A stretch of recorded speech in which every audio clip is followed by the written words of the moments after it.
Hi friends, ಎಲ್ಲರಿಗೂ ನಮಸ್ತೆ. ಮುದ್ದು ಸೊಸೆ ಮುಂದಿನ ಸಂಚಿಕೆಯಲ್ಲಿ ಏನಾಗುತ್ತೆ ನೋಡೋಣ ಬನ್ನಿ. ನೋಡೋದಕ್ಕೂ ಮುಂಚೆ ಯಾರು ವಿನೋದ ವೈಎಂ ವ್ಲಾಗ್ಗೆ ಸಬ್ಸ್ಕ್ರೈಬ್ ಆಗಿಲ್ವೋ ಪ್ಲೀಸ್ ಸಬ್ಸ್ಕ್ರೈಬ್ ಆಗಿ, ಲೈಕ್ ಮಾಡಿ, ಶೇರ್ ಮಾಡಿ, ಕಮೆಂಟ್ ಮಾಡಿ, ಬೆಲ್ಲೈಕನ್ ಆಲ್ ಅಂತ ಒತ್ತಿ ಫ್ರೆಂಡ್ಸ್. ಮನೆ ಗುಟ್ಟು ಬೀದಿಗೆ ಬಂದರೆ ಮರ್ಯಾದೆ ಓತೈತಂತ ದೊಡ್ಡವರು ಹೇಳವ್ರೆ. ಅದನ್ನು ದಿಟ ಮಾಡಕ್ಕೆ ಬಂದವನೆ ಅಂತ ಶಿವರಾಮೇಗೌಡ ಹೇಳ್ತಾರೆ. ನನಗೂ ಈ ವಿಚಾರ ತಿಳಿದಿರಲಿಲ್ಲ ಶಿವರಾಮ. ತಿಳಿದು ಕೂಡಲೇ ತಡಿಯೋಣ ಹೆಂಗಾರ ಮಾಡಿ ಅಂತ ಬಿರಿನೇ ಹೊಂಟೆ. ಆದರೆ ಅಷ್ಟರಲ್ಲೇ ಅವನು ಗುಂಪು ಕಟ್ಕೊಂಡು ಇಲ್ಲಿ ಗಂಟ ಬಂದ್ಬಿಟ್ಟವನೆ. ನೋಡು, ಇನ್ನು ಸುಮ್ಕೆ ಇದ್ರೆ ಆಗೋಕ್ಕಿಲ್ಲ. ನಾಳೆ ಗೊತ್ತಾಗೋದು ಇವತ್ತೇ ಗೊತ್ತಾಗ್ಬಿಟ್ಟದೆ. ಇದನ್ನು ಇನ್ನು ದೊಡ್ಡದಾಗಕ್ಕೆ ಬಿಡಬಾರ್ದು ಶಿವರಾಮ ಅಂತ ಶಿವರಾಮೇಗೌಡರು ಚಿಕ್ಕಪ್ಪ ಹೇಳ್ತಾರೆ. ನಾನೇನು ಮಾಡಲಿ ಚಿಕ್ಕಪ್ಪ, ಬೀದಿ ರಂಪ ಆದಿ ರಂಪ ಆಗೋಕ್ಕಿಲ್ವೇ? ಟಿ ವಿಯವರು ಸುಮ್ಕಿದ್ದಾರೆ. ಜನಗಳ ಬಾಯಿಗೆ ಬಿದ್ದರೆ ಮುಗೀತು. ಮುಂಚೆ ಆದರೆ ಈ ಊರಿಗೆ ಮಾತ್ರ ಗೊತ್ತಾಗ್ತಾ ಇತ್ತು, ಈಗ ರಾಜ್ಯಕ್ಕೆ ಗೊತ್ತಾಗುತ್ತೆ ಚಿಕ್ಕಪ್ಪ ಅಂತ ಶಿವರಾಮೇಗೌಡರು ಹೇಳ್ತಾರೆ. ಅಣ್ಣ, ಈ ವಿಷಯ ಕಾಂಪೌಂಡ್ ಬಿಟ್ಟು ಆಚೆಗೆ ಹೋಗ್ದಿದ್ದಂಗೆ ನಾನು ನೋಡ್ಕೊತೀನಿ, ನೀನು ಯೋಚನೆ ಮಾಡಬೇಡ ಅಂತಾರೆ ಗೋವಿಂದೇಗೌಡರು. ಗೋವಿಂದ, ಒಂದು ಕಿವಿಲಿ ಕೇಳೋದು ಬಿಟ್ಟರೆ ಬೀದಿಲಿ ಸುದ್ದಿ ಆಗ್ತದೆ ಅಂತ ಗೊತ್ತಿಲ್ವೇ ಅಂತ ಶಿವರಾಮೇಗೌಡರು ಹೇಳ್ತಾರೆ. ಅಣ್ಣ, ಅದಕ್ಕೆ ನಾನು ಅವಕಾಶ ಕೊಡೋಕ್ಕಿಲ್ಲ. ಇಲ್ಲಿಂದ ಹೊರಗೆ ಹೋಗ್ದೇ ಇದ್ದಂಗೆ ನಾನು ನೋಡ್ಕೊತೀನಿ ಕಣಣ್ಣ. ಇದು ಎಂಥ ಸೂಕ್ಷ್ಮವಾದ ವಿಚಾರ ಅಂತ ನನಗೂ ಗೊತ್ತದೆ. ಅದಕ್ಕೆ ಅದು ಯಾವ ಕಿವಿಗೂ ಬೀಳ್ದಿದ್ದಂಗೆ, ಯಾರ ಬಾಯಲ್ಲೂ ಬರೆದಿದ್ದಂಗೆ ನಾನು ನೋಡ್ಕೊತೀನಿ. ನನ್ನನ್ನು ನಂಬೋಣ ಅಂತಾನೆ ಗೋವಿಂದೇಗೌಡ. ನೋಡೋಣ, ನೀನು ಹಿಂಗೆ ಕೂತ್ರೆ ಆಗೋಕ್ಕಿಲ್ಲ. ಚಿಕ್ಕಪ್ಪ ಹೇಳ್ದಂಗೆ ನೀನು ಮಾತಾಡು, ನೀನು ನಡಿ ಅಂತಾರೆ ಗೋವಿಂದೇಗೌಡರು. ಗೋವಿಂದ, ಬೀದಿಲೇನು ಬೇಡ, ಮನೆಗೆ ಬರೋಕ್ಕೆ ಹೇಳು ಎಲ್ರನ್ನೂ ಅಂತಾರೆ ಶಿವರಾಮೇಗೌಡರು. ಶಿವರಾಮ ಹೇಳ್ತಾ ಇರೋದು ಸರಿಯಾಗಿದೆ ಗೋವಿಂದ. ಇದು ಮನೇಲಿ ಕೂತು ಮಾತನಾಡೋ ವಿಷಯ. ಬಾ, ಹೋಗಿ ಬರೋಣ ಅಂತ ಹೇಳಿ ಶಿವರಾಮೇಗೌಡರು, ಚಿಕ್ಕಪ್ಪ ಮತ್ತು ಗೋವಿಂದೇಗೌಡರು ಹೊರಗಡೆ ಹೋಗ್ತಾರೆ. ವಿದ್ಯಾವರಪ್ಪ ತಮಟೆ ಬರೆಸ್ತಾ ಇರ್ತಾರೆ. ರಾಜ, ಒಂದು ನಿಮಿಷ ನಿಲ್ಲಿಸು ಅಂತಾರೆ ಗೋವಿಂದೇಗೌಡರು. ಹಿಂಗೆ ಅಲ್ವೇನಲ್ಲ ಹೇಳ್ತಾ ಇರೋದು, ಲೇ ನಿಲ್ಲಿಸ್ಲಾ ಅದನ್ನು ಅಂತಾಳೆ ಅಜ್ಜಮ್ಮ. ಇದ್ಯಾಕಣ್ಣ ಬಾಯಿ ಮಾತಲ್ಲೇ ಹೇಳ್ತಾ ಇದೆಯಾ? ಅದನ್ನು ಕಿತ್ತಿ ಎಸ್ದು ಕತ್ತನ ಪಟ್ಟೆ ಹಿಡ್ದು ಆಚೆಗೆ ನೂಕು ಅಂತಾಳೆ ಸಾವಿತ್ರಿ. ರಾಜ, ಎಲ್ಲಿಗೆ ಬಂದು ಏನು ಮಾಡ್ತೀನಿ ಅಂತ ಜ್ಞಾನ ಇದ್ದದೆ? ನೀನು ದೊಡ್ಡ ತೆಪ್ಪು ಮಾಡ್ತಾ ಇದೀಯಾ ಅಂತ ಗೋವಿಂದೇಗೌಡರು ಹೇಳ್ತಾರೆ. ವಿದ್ಯಾವರಪ್ಪ ಟಮಟೆ ಹೊಡೆಯೋದನ್ನ ನಿಲ್ಲಿಸಿ ಕೆಳಗಿಳಿದು ಕ್ಷಮೆ ಕೇಳ್ತಾನೆ. ಟಿ ಮುಂದೆ ನಿಂತಿರೋದು ತಪ್ಪಯ್ಯ, ಅದಕ್ಕೋಸ್ಕರ ಕ್ಷಮೆ ಕೇಳ್ತೀನಿ, ದಯವಿಟ್ಟು ಕ್ಷಮಿಸಿ. ಆದರೆ ಅನ್ಯಾಯನ ಸಹಿಸ್ಕೊಂಡು ಮೌನವಾಗಿರೋಕ್ಕೆ ನನ್ನಿಂದ ಸಾಧ್ಯ ಇಲ್ಲ. ನೋಡಿ, ಹಸ ತನ್ನ ಕರುಗೆ ನ್ಯಾಯ ಬೇಕು ಅಂತ ಅರಮನೆ ಮುಂದೆ ನಿಂತು ಗಂಟೆ ಬಾರಿಸ್ತಾ ಇದ್ದಿದ್ದ ಕತೆನ ನಾನು ಕೇಳಿದ್ದೀನಿ. ಅಂಥದ್ರಲ್ಲಿ ನಾನು ಮನುಷ್ಯ ಗೌಡ್ರ ಮುಂದ್ಗುಟೆ ನಿಂತ್ಕೊಂಡು ನ್ಯಾಯ ಕೊಡಿ ಅಂತ ತಮಟೆ ಬಾರಿಸೋದು ತಪ್ಪ ಅಂತ ವಿದ್ಯಾವರಪ್ಪ ಹೇಳ್ತಾರೆ. ಈಗ ನಿನ್ಗೇನು ಅನ್ಯಾಯ ಆಗೋದಂತೆ ಇಂಥ ಕೆಲಸ ಮಾಡ್ತಾ ಇದೀಯಾ ಅಂತ ಸಾವಿತ್ರಿ ಹೇಳ್ತಾಳೆ. ಸಾವಿತ್ರಿ ಅವರೇ, ಯಾಕೆ ಬಂದಿದ್ದೀನಿ ಅಂತ ವಿಚಾರ ಗೊತ್ತಿದ್ರು ನೀವು ಹಿಂಗೆ ಪ್ರಶ್ನೆ ಮಾಡ್ತಾ ಇದ್ದೀರಿ. ಆದರೆ ದಡ್ಡತನ ಅಲ್ಲ, ವಿಷಯ ಮರ ಮ್ಯಾಚೋಕೆ ನಾಟಕ ಆಡ್ತಾ ಇದ್ರು ಅರ್ಥ ಮಾಡ್ಕೊಂಡೇ ಇರೋ ಅಂತ ದಡ್ಡ ನನ್ನ ಮಗ ಅಲ್ಲ ನಾನು. ಕಟ್ಕೊಂಡೆಂಡ್ರು ಬದುಕಿರ್ಬೇಕಾದ್ರೆ ಇನ್ನೊಂದು ಮದುವೆ ಮಾಡೋದು ತಪ್ಪಲ್ವೇ? ನೋಡಿ, ಇದು ನನ್ನ ಮಗಳಿಗೆ ಮಾಡಿರೋ ಅನ್ಯಾಯ ಅಲ್ವಾ? ನೀವೇ ಹೇಳಿ. ನಿಮ್ಮ ಮೇಲೆ ಇರೋ ಗೌರವಕ್ಕೋಸ್ಕರ ಇಲ್ಲಿ ಬಂದು ಕೇಳ್ತಾ ಇದ್ದೀನಿ. ಇಲ್ಲಿ ನ್ಯಾಯ ಸಿಗಲಿಲ್ಲ ಅಂದರೆ ಕಾನೂನು ಮುಂದ್ಗುಟೆ ಹೋಗ್ತೀನಿ ನನ್ನ ಮಗಳಿಗೋಸ್ಕರ ಅಂತ ವಿದ್ಯಾವರಪ್ಪ ಹೇಳ್ತಾರೆ. ಲೇ ಚೆಲ್ವಾ, ದೊಡ್ಡವ್ರು ನಾವೆಲ್ಲ ಇರ್ಬೇಕಂತ ಆದರೆ ಅದೇನು ಮಾತಂತ ಆಡಿ ಅಲ್ಲ? ಊರಿನಲ್ಲಿ ಒಬ್ಬ ಹಿರಿಕ ಇದ್ದೀನಿ ತಾನೆ, ಅಲ್ಲಿ ಬಂದು ಮಾತಾಡೋದು ಬಿಟ್ಟು ಇಲ್ಲಿ ತನಕ ಬಂದಿದೆಯಲ್ಲ. ಈ ವಿಚಾರ ನಿಮ್ಮ ಕಿವಿಗೆ ಬಿತ್ತಲ್ಲ ಅವತ್ತು ಪಂಚಾಯಿತಿ ಕರೆದಾಗ. ನಿಮಗೆ ಇದು ಅರ್ಥವಾದಂಗೆ ನನಗೆ ಹೇಳಿದಿದ್ರೆ ನೀವು ಹೇಳ್ದಂಗೆ ಮಾಡ್ತಿದ್ದೆ ಗೌಡ್ರೆ. ಆದರೆ ನೀವು ಗುಟ್ಟಾಗಿ ಮಾಡಿದವರು ನನ್ನನ್ನು ಇಲ್ಲಿ ಗಂಟ ಬರಂಗೆ ಮಾಡಿಬಿಡ್ತಿದ್ದಿದ್ರಾ ಹೇಳಿ ಅಂತ ವಿದ್ಯಾವರಪ್ಪ ಹೇಳ್ತಾರೆ. ಅದಕ್ಕೆ ಪೊಲೀಸ್ ಸ್ಟೇಷನ್ ಅಂತ ಮಾತಾಡೋದೆ ಅಂತಾರೆ ಶಿವರಾಮೇಗೌಡರು. ಚಿಕ್ಕಪ್ಪ, ಹೋಗ್ಲಿ ಬಿಡಿ ಚಿಕ್ಕಪ್ಪ. ಚೆಲುವರಾಜ, ನೀನೇನು ಪೊಲೀಸ್ ಸ್ಟೇಷನ್ಗೆ ಹೋಗೋದು? ಇವತ್ತು ನನ್ನ ಮಗಳಿಗಾಗಿರೋ ಅನ್ಯಾಯಕ್ಕೆ ನಮ್ಮ ಅಣ್ಣ ನಮ್ಮ ಚಿಕ್ಕಪ್ಪ ತೀರ್ಮಾನ ಕೊಡದೆ ಹೋಗಿದ್ದಿದ್ರೆ ಇವತ್ತು ಈ ಮಾತುಕತೆ ಕೋರ್ಟ್ ಮುಂದೆ ನಡೀತಾ ಇತ್ತು. ನೋಡು, ಸುಮ್ಕೆ ನನ್ನ ಸಹನೆ ಪರೀಕ್ಷೆ ಮಾಡಿ ಈ ಮದುವೆಗೆ ಅಡ್ಡಿ ಮಾಡಿದ್ರೆ ನಾನು ಈಗಲೂ ಅದೇ ಕೆಲಸನೇ ಮಾಡೋದು. ಆಗ ಜೈಲಿಗೆ ಹೋಗೋದು ನಿನ್ನ ಅಳಿಯನೇಯ ಅಂತಾಳೆ ಸಾವಿತ್ರಿ. ಧಾರಾಳವಾಗಿ ಆ ಕೆಲಸ ಮಾಡು ತಾಯಿ. ಆಗ ಪೊಲೀಸರು ಬಂದು ವಿಚಾರಣೆ ಮಾಡಿಬಿಟ್ಟು ಮಾಡಬೇಕಾಗಿರೋ ಪರೀಕ್ಷೆನೆಲ್ಲ ಅವರೇ ಮಾಡ್ತಾರೆ. ಆಗಲೇ ಅಲ್ವೇ ಸತ್ಯ ಏನು ಅಂತ ಗೊತ್ತಾಗೋದು. ನಮ್ಮ ಮಳೇಂದ್ರ ಮೇಲೆ ನನಗೆ ತುಂಬ ನಂಬಿಕೆ ಇದೆ. ಆದರೂ ಅವರು ಅಪರಾಧ ಮಾಡೋರೆ ಅಂತಂದರೆ ಶಿಕ್ಷೆ ಅನುಭವಿಸ್ಲಿ ಬಿಡಿ. ಆದರೆ ಯಾವುದೇ ಕಾರಣಕ್ಕೂ ನನ್ನ ಮಗಳು ಇರಬೇಕಾದ್ರೆ ನಾನು ಇನ್ನೊಂದು ಮದುವೆ ಮಾಡೋಕ್ಕೆ ಬಿಡಲ್ಲ ಅಂತ ವಿದ್ಯಾವರಪ್ಪ ಹೇಳ್ತಾರೆ. ನಿಮ್ಗೆ ಅದೇನು ಬಂದಿದೋ ಗೊತ್ತಿಲ್ಲ, ನಾವು ಗೌರವ ಉಳಿಸ್ಕೋಬೇಕಂತ ದಾರಿಲಿದ್ದರೆ ಮರ್ವಾದೆ ಕಳಿಲೇಬೇಕು ಅಂತ ಆಟ ತೊಟ್ಟು ನಿಂತವನೆ. ಅದಕ್ಕೆ ಇವನ್ ಮಾತಿಗೆ ಯಾವುದೇ ಕಾರಣಕ್ಕೂ ಸೊಪ್ಪಾಕಬೇಡಿ ಚಿಕ್ಕಮ್ಮವ್ವ ಅಂತ ಈಶ್ವರಿ ಹೇಳ್ತಾಳೆ. ಆಗ ಮಗಳು ನಮ್ಮ ಅಣ್ಣನ್ನ 6 ತಿಂಗಳು ಜೈಲಿಗೆ ಕಳಿಸಿದ್ಲು. ಈಗ ಅಪ್ಪ ಭದ್ರನ್ನ ಜೈಲಿಗೆ ಕಳ್ಸೋಕೆ ನೋಡ್ತಾವನೆ. ಇವ್ರಿಗೆ ಅದೇನು ಹೊಸ್ದಲ್ಲ ಬಿಡೋದ್ಗೆ ಅಂತಾಳೆ ಸಾವಿತ್ರಿ. ಅಲ್ಲ ಅಣ್ಣ, ಇವನು ಯಾವ ಊರು ದೊಣ್ಣೆ ನಾಯಕ ಅಂತ ಇವನ್ ಮಾತು ಕೇಳಿ ಮುಂದುವರಿಬೇಕು ಅಂತ ಸಾವಿತ್ರಿ ಹೇಳ್ತಾಳೆ. ನೋಡಿ, ನಾನೇನು ದೊಡ್ಡ ನಾಯಕ ಅಂತ ನನ್ನ ಮಾತು ಕೇಳಲಿ ಅಂತ ಹೇಳ್ತಾ ಇಲ್ಲ. ನನ್ನ ಮಗಳಿಗಾಗ್ತಿರೋ ಅನ್ಯಾಯಕ್ಕೆ ನ್ಯಾಯ ಕೇಳ್ತಾ ಇದ್ದೀನಿ ಅಟೆಯ ಅಂತ ವಿದ್ಯಾವರಪ್ಪ ಹೇಳ್ತಾರೆ. ಚೆಲುವರಾಜ, ಒಂದು ಮಾತು ತಿಳ್ಕೊಬಿಡು, ನೀನಿಲ್ಲೇ ತಲೆ ಕಾಳಿಗೆ ಮಾಡಿ ನಿಂತಿದ್ರು ಈ ಮದುವೆ ಮಾತ್ರ ನಿಲ್ಸೋಕ್ಕಾಗಕ್ಕಿಲ್ಲ. ನೋಡ್ರವ್ವ, ಇಲ್ಲಿ ಯಾರೇ ಏನೇ ಆಟ ಹಿಡಿದ್ರೂ ನಡೆಯೋದು ಮಾತಲ್ಲ, ಸತ್ಯ. ನ್ಯಾಯ ನಮ್ಮ ಪರವಾಗಿರ್ಬೇಕಾದ್ರೆ ಈ ಮದುವೆ ಹೆಂಗೆ ಮಾಡ್ತೀಯ ಅಂತ ನಾನು ನೋಡ್ಬಿಡ್ತೀನಿ ಕಣವ್ವ ಅಂತಾರೆ ವಿದ್ಯಾವರಪ್ಪ.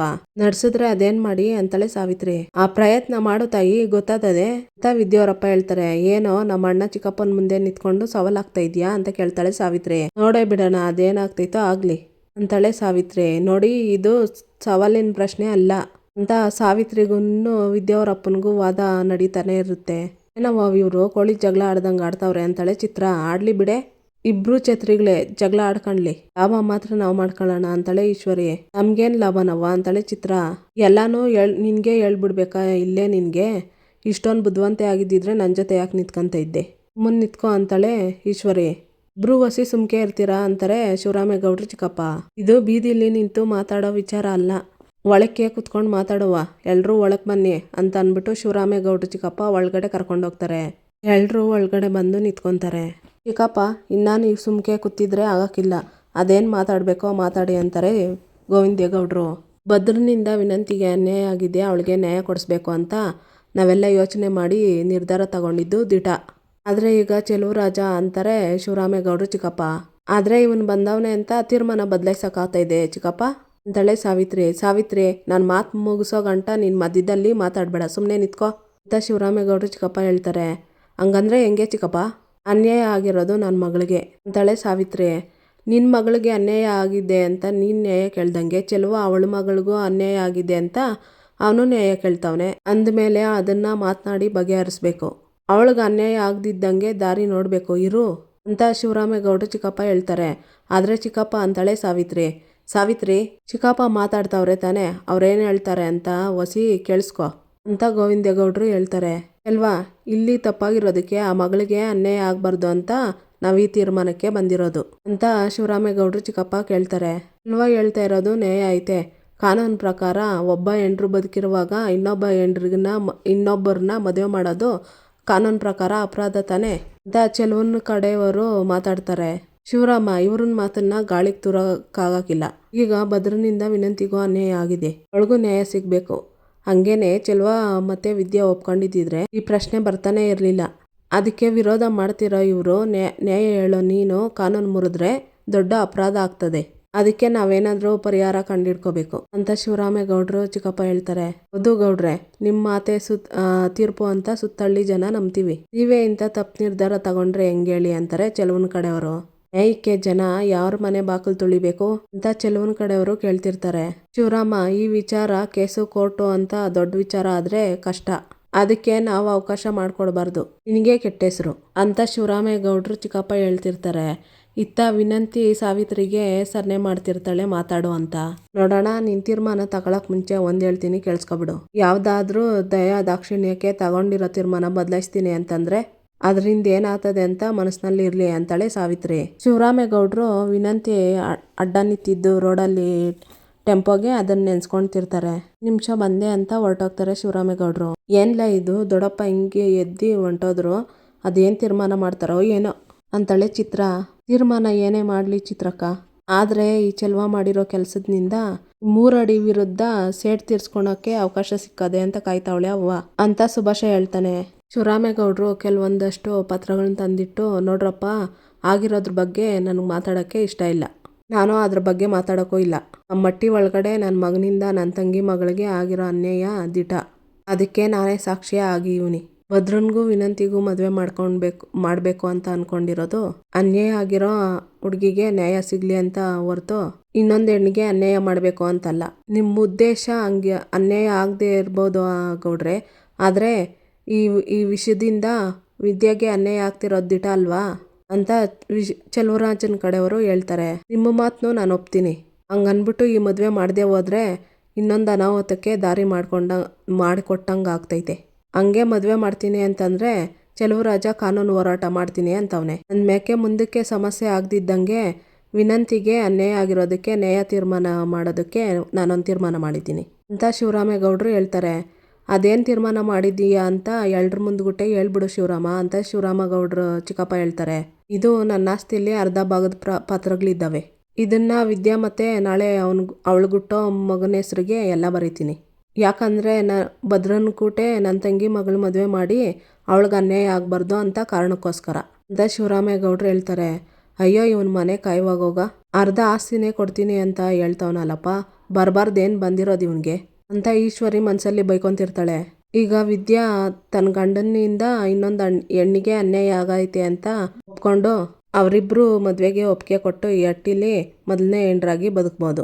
ಇಲ್ಲ ನಾನು ಬದುಕಿರ್ಬೇಕಾದ್ರೇನೆ ನನ್ನ ಗಂಡನಿಗೆ ಇನ್ನೊಂದು ಮದುವೆ ಹೆಂಗೆ ಮಾಡ್ತೀರ ಅಂತ ಕಾನೂನು ಪ್ರಕಾರ ಹೋದ್ರೆ ನಾವು ಕಾನೂನು ಪ್ರಕಾರನೇ ಹೋಗಿ ವಿಚ್ಛೇದನ ಕೊಡಿಸಿ ಇನ್ನೊಂದು ಮದುವೆ ಮಾಡಬೇಕಾಗ್ತದೆ. ಇದೇ ನನ್ನ ಕೊನೆ ತೀರ್ಮಾನ. ಕಾನೂನು ಪ್ರಕಾರನೇ ಮದುವೆ ಮಾಡಬೇಕು ಅಂತಂದರೆ ಈ ವಿದ್ಯಾ ಈ ಆಸ್ತಿ ಪತ್ರನೆಲ್ಲ ತಗೊಂಡು ಅದ್ರ ಪಕ್ಕದಾಗಿರೋ ಪತ್ರಕ್ಕೆ ಸೈನ್ ಮಾಡೋಕ್ಕೆ ಹೇಳಿ.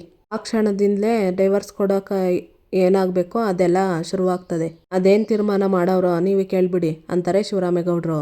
ಅಲ್ಲ ಬಾವ, ಇದಕ್ಕೋಸ್ಕರ ಅವಳಿಗೆ ಅರ್ಧ ಆಸ್ತಿ ಕೊಡ್ತೀನಿ ಅಂತಂದರೆ ಹೆಂಗೆ ಬಾವ ಅಂತಾಳೆ ಈಶ್ವರಿ ಇದು ನಾನು ಕಷ್ಟಪಟ್ಟು ಬೆವರ್ಸುರಿಸಿ ಸಂಪಾದನೆ ಮಾಡಿರೋ ಆಸ್ತಿ.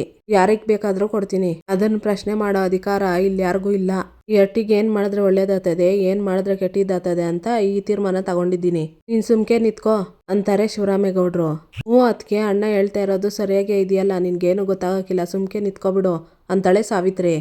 ಉಸುರುವಳ್ಳಿ, ನಿನ್ನ ಕೆಲಸ ಆಗೋ ತನಕ ಅದಕ್ಕೆ ನೀನು ಹೆಂಗೆ ಹೇಳ್ತೀಯ ಹಂಗೆ ಅಂತ ಬಾಲ ಅಲ್ಲಾಡ್ಸ್ಕೊಂಡಿದ್ದಲ್ಲೇ ಈಗ ನನಗೆ ಗೊತ್ತಾಗಕ್ಕಿಲ್ಲ ಅಂತೀಯಾ ಅಂತಾಳೆ ಮನಸ್ಸಿನಲ್ಲೇ ಅನ್ಕೊಳ್ತಿರ್ತಾಳೆ ಈಶ್ವರಿ. ಅಲ್ಲ ಗೌಡ್ರೆ, ನೀವು ಇದ್ದಕ್ಕಿದ್ದಂಗೆ ಡೈವರ್ಸ್ ಅಂದ್ಬಿಟ್ರೆ ಹೆಂಗೆ ಅಂತಾರೆ ಚೆಲುವನ ಕಡೆಯವರು.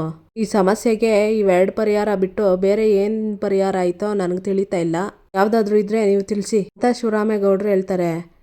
ಇಲ್ಲ ಗೌಡ್ರೆ, ಅದನ್ನ ಬಿಟ್ಟು ಬೇರೆ ಯಾವುದೂ ದಾರಿ ಕಾಣ್ತಾ ಇಲ್ಲ. ಆದರೂ ಈ ನಿರ್ಧಾರ ಮಾಡಬೇಕಾಗಿರೋದು ಚೆಲ್ವಾ ಗೌಡ್ರೆ ಅಂತಾರೆ ಚೆಲುವನ ಕಡೆಯವರು. ಚೆಲ್ವಾ, ತೀರ್ಮಾನ ಈಗ ನಿನ್ ಬಿಟ್ಟಿದ್ದಲ್ವೇ? ಈ ಕಡೆ ನಿನ್ನ ಮಗಳಿಗೂ ಅನ್ಯಾಯ ಆಗದೆ, ಈ ಹೆಣ್ಮಗುಗೂ ಅನ್ಯಾಯ ಆಗದೆ ಇರೋ ಹಾಗೆ ತೀರ್ಮಾನ ಇದ್ರೆ ಏನಾದರೂ ಹೇಳು ಅಂತ ಶಿವರಾಮೇಗೌಡರು ಚಿಕ್ಕಪ್ಪ ಹೇಳ್ತಾರೆ. ನನ್ನ ನಿರ್ಧಾರ ಒಂದೇ, ಯಾವುದೇ ಕಾರಣಕ್ಕೂ ನನ್ನ ಮಗಳು ಒಬ್ಳೆ ನನ್ನ ಅಳಿಯಂದ್ರಿಗೆ ಹೆಂಡ್ರಾಗಿರ್ಬೇಕು ಅಂತ ವಿದ್ಯಾವರಪ್ಪ ಹೇಳ್ತಾರೆ. ಹಂಗೆ ಹೆಂಗಾಗೋದು ಚೆಲ್ವಾ, ಈಗ ಭದ್ರ ತಪ್ಪು ಮಾಡ್ಬಿಟ್ಟವನೆ ಅಂತ ಶಿವರಾಮೇಗೌಡರು ಚಿಕ್ಕಪ್ಪ ಹೇಳ್ತಾರೆ. ಇಲ್ಲ, ನನ್ನ ಅಳಿಯ ಯಾವುದೇ ಕಾರಣಕ್ಕೂ ತಪ್ಪು ಮಾಡೋದಕ್ಕೆ ಸಾಧ್ಯನೇ ಇಲ್ಲ ಅಂತ ವಿದ್ಯಾವರಪ್ಪ ಹೇಳ್ತಾರೆ. ಕಣ್ಣಾರೆ ನೋಡಿದ ಸಾಕ್ಷಿ ಇರ್ಬೇಕಾದ್ರೆ ಇಲ್ಲಿ ನಿನ್ನ ಬಾಯಿ ಮಾತಿನ ಸಾಕ್ಷಿ ನಡೆಯಕ್ಕಿಲ್ಲ ಬಿಡು ಅಂತಾಳೆ ಸಾವಿತ್ರಿ. ನೋಡು ಚೆಲ್ವಾ, ಈಗ ಶಿವರಾಮ ಎಲ್ಲ ಥರ ಯೋಚನೆ ಮಾಡಿ ಈ ತೀರ್ಮಾನ ತಗೊಂಡವನೆ. ಅವನ ಮಾತು ಕೇಳಿದ್ಮೇಕೆ ಅವನ ತೀರ್ಮಾನನೂ ಸರಿ ಅನ್ನಿಸ್ತದೆ ಅಂತ ಶಿವರಾಮೇಗೌಡರು ಚಿಕ್ಕಪ್ಪ ಹೇಳ್ತಾರೆ. ನೋಡು ಚೆಲ್ವಾ, ನಿನ್ನ ಮಗಳು ಈ ಮನೆ ಸೊಸೆ ಆಗಿರ್ಬೇಕಂದ್ರೆ ಆ ಹೆಣ್ಮಗಳ ನೋವನ್ನ ಅರ್ಥ ಮಾಡ್ಕೊಂಡು ಈ ಮದುವೆಗೆ ಒಪ್ಪಿಗೆ ಕೊಡಲಿ. ಅವಳ ಗಂಡನಿಗೆ ಇನ್ನೊಂದು ಮದುವೆ ಮಾಡೋದಕ್ಕೆ ಇಷ್ಟ ಇಲ್ಲ ಅಂದರೆ ಗೌಡ್ರು ಹೇಳ್ದಂಗೆ ಆಸ್ತಿ ಪತ್ರ ತಗೊಂಡು ಅದು ಪಕ್ಕದ ಪತ್ರಕ್ಕೆ ಸೈನ್ ಮಾಡಿಬಿಟ್ಟು ಬರಲಿ. ಕಾನೂನು ಪ್ರಕಾರ ಡೈವರ್ಸ್ ಆಗ್ತದೆ ಅಂತ ಚೆಲುವನ ಕಡೆಯವರು ಹೇಳ್ತಾರೆ. ಏನೋ ವಸಿ ಕಿತ್ಕೊಂಡೋಗೋಣ ಅಂತ ತಾನೇ ಪಂಚಾಯಿತಿ ಸೇರಿಸಿ ಇಷ್ಟೆಲ್ಲ ರಂಪಾಟ ಮಾಡಿದ್ದು. ಆದರೆ ಏನು ಮಾಡಿ, ನಿನ್ನ ಅದೃಷ್ಟ ನಮ್ಮ ಅಣ್ಣ ಅರ್ಧ ಆಸ್ತಿನೇ ದಾನ ಮಾಡ್ತಾವನಲ್ಲ, ಸಂತೋಷವಾಗಿ ತಗೊಂಡೋಗು ಅಂತಾಳೆ ಸಾವಿತ್ರಿ. ನಾನು ಈಗ ಹೇಳ್ತೀನಿ ಅಂತ ಬೇಜಾರು ಮಾಡ್ಕೋಬೇಡ ಚೆಲ್ವಾ. ನಿನ್ನ ಮಗಳು ಶಿವರಾಮೇಗೌಡನ್ನ ಜೈಲಿಗೆ ಕಳಿಸ್ತಿದ್ಲು ಅಂತ ಗೊತ್ತಾದಾಗಿನಿಂದ ಅವಳ ಗಂಡನ ಜೊತೆ ಹಟ್ಟಿಲಿ ಬಾಳ್ತಾ ಇಲ್ಲ. ಈಗ ಹೆಂಗಿದ್ರು ಆಗ್ಬಾರ್ದ ಅನಾಹುತ ಆಗೋಗದೆ. ಶಿವರಾಮ ಅಳ್ದು ತೂಗಿ ಸರಿಯಾಗಿ ನ್ಯಾಯ ಕೊಡ್ತಾವನೆ ನಿನ್ನ ಮಗಳಿಗೆ. ಜಾಸ್ತಿ ತಗೊಂಡು ಅವಳ ಜೀವನಕ್ಕೆ ಒಳ್ಳೆ ದಾರಿ ಮಾಡೋದು ಸರಿ ಅನ್ನಿಸ್ತದೆ ಅಂತ ಶಿವರಾಮೇಗೌಡರು ಚಿಕ್ಕಪ್ಪ ಹೇಳ್ತಿರ್ತಾರೆ. ಯಾವುದೇ ಕಾರಣಕ್ಕೂ ಒಪ್ಕೋಬೇಡ ಅಪ್ಪಯ್ಯ ಅಂತ ಮನಸ್ಸಿನಲ್ಲೇ ಅಂತ ಹೇಳ್ಕೊತಿರ್ತಾಳೆ ವಿದ್ಯಾ. ಇಲ್ಲಿಗೆ ಈ ಸಂಚಿಕೆ ಮುಕ್ತಾಯ ಆಗುತ್ತೆ. ಇನ್ನೂ ಯಾರು ವಿನೋದ ವೈಎಂ ಬ್ಲಾಗ್ಗೆ ಸಬ್ಸ್ಕ್ರೈಬ್ ಆಗಿಲ್ವೋ ಪ್ಲೀಸ್ ಸಬ್ಸ್ಕ್ರೈಬ್ ಆಗಿ, ಲೈಕ್ ಮಾಡಿ, ಶೇರ್ ಮಾಡಿ, ಕಮೆಂಟ್ ಮಾಡಿ, ಬೆಲ್ ಐಕಾನ್ ಆಲ್ ಅಂತ ಒತ್ತಿ ಫ್ರೆಂಡ್ಸ್. ಈ ವಿಡಿಯೋ ನೋಡಿದ್ದಕ್ಕಾಗಿ ಎಲ್ಲರಿಗೂ ಧನ್ಯವಾದಗಳು.